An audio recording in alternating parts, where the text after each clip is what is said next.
السلام عليكم ورحمة الله وبركاته.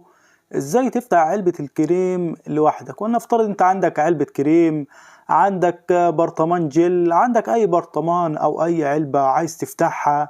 طب افتحها ازاي؟ تحط ايدك من فوق ما بتتفتحش، تدوس عليها من تحت ما بتتفتحش، تحاول تشوف حاجة في الجنب ما بتتفتحش. انا في الفيديو ده يا صاحبي هعلمك ازاي تفتح علبة الجل او علبة الكريم بنفسك وبمنتهى السهولة، وتعتمد على نفسك وذاتك وما تلجأش لأي حد.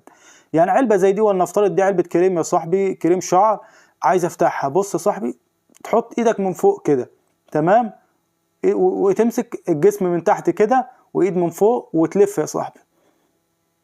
بص يا صاحبي، شديدة، عايزة مرة تفتحها، لان خلي بالك المرة بيقول لك المرة ب100 راجل، انما انا راجل واحد بس، يعني هي زايدة عني ب99 راجل.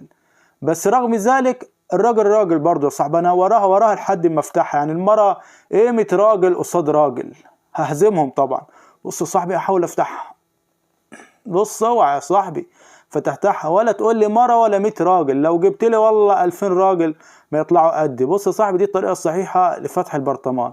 هتلفها عشان تقفلها برضه، يعني انت لفتها عشان تفتحها وهتلفها عشان تقفلها. بس يا صاحبي دي نهاية الفيديو. لو عجبك الفيديو وعندك اي فكرة جديدة اكتبها لنا في الكومنتات، وانا باذن الله اعمل لك حل للمشكلة دي في فيديو. ما تنساش تشترك في القناة وتفعل جرس الاشعارات وتضغط لنا لايك للفيديو. السلام عليكم.